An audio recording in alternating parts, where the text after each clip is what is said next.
Hi Andrea, how are you? I'm great. Michela, how are you? I'm fine, thank you. Thank you so much for allowing me to come here and meet you today. No, thank you. It's my pleasure. That's all right, that's all right.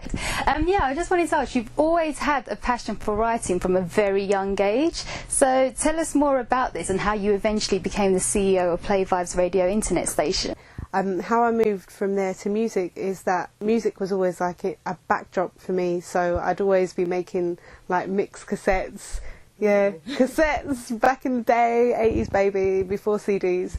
But I never really thought that I could actually become a DJ, and I was quite intimidated by what you might need to do and being up there and being quite nervous. But to cut a long story short, what I did was answer an advert for a DJ open deck night.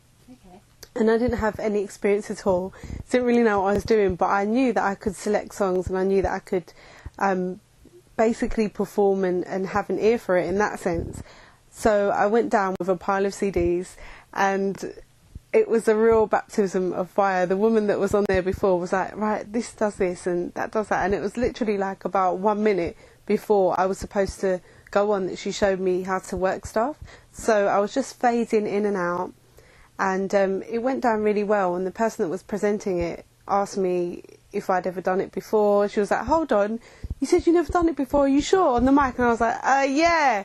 Like, I didn't think it was going to go down that well, but I think because I knew my music so well, it came across quite good because I just have an ear for what goes with what, I think. So not only does Play Vybz have a core function of the radio, I hear that you also provide a training academy, mentoring, TV and film, radio. Tell us more about this. Yeah, there's lots going on. Most people know us as PlayVibes.com radio, but we also offer accredited courses in DJing, radio production, journalism, also marketing, branding and various skills such as CV building and lots of personal development skills which we feel are really important to your success and your confidence. And we've also got a monthly event that happens, which is a live music event. We've got our TV and film, which is getting underway, but you can YouTube us and you can see lots of things there.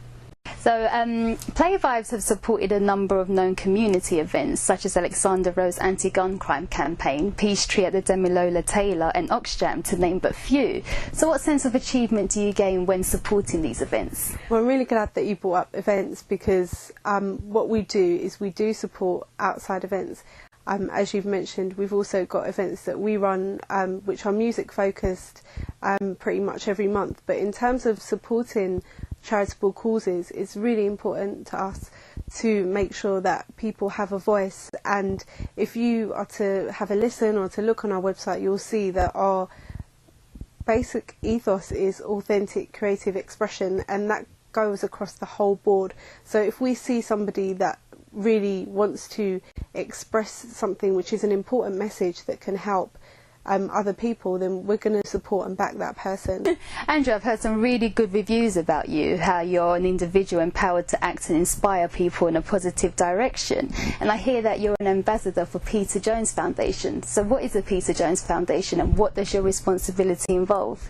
Well, first of all, I want to say thanks so much to those people that gave me those good reviews, and I'll pay you later if you're watching. It's good to hear that feedback, and why that is because I know then that what we're doing here is effective and it's making an impact on people, which is what we're passionate about.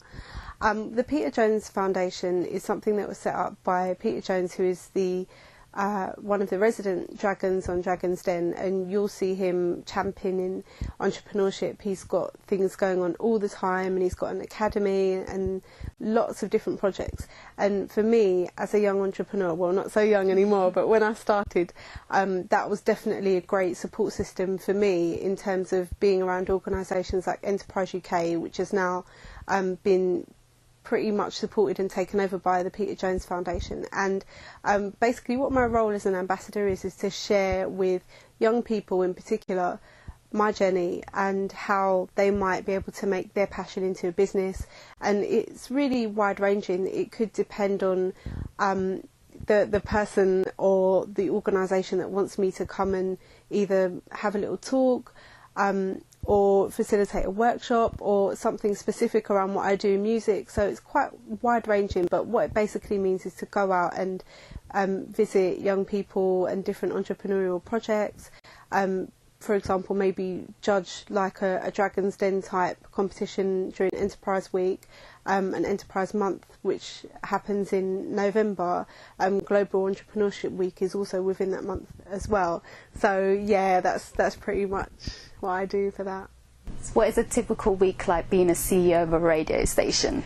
Well, oh gosh, it varies so widely because as media we're governed by what happens outside. So there might be a breaking story that we want to get behind, there might be a cause that we want to support, or an artist that's coming over on a certain time frame. So in a sense, whatever big projects are happening outside, we're governed by that.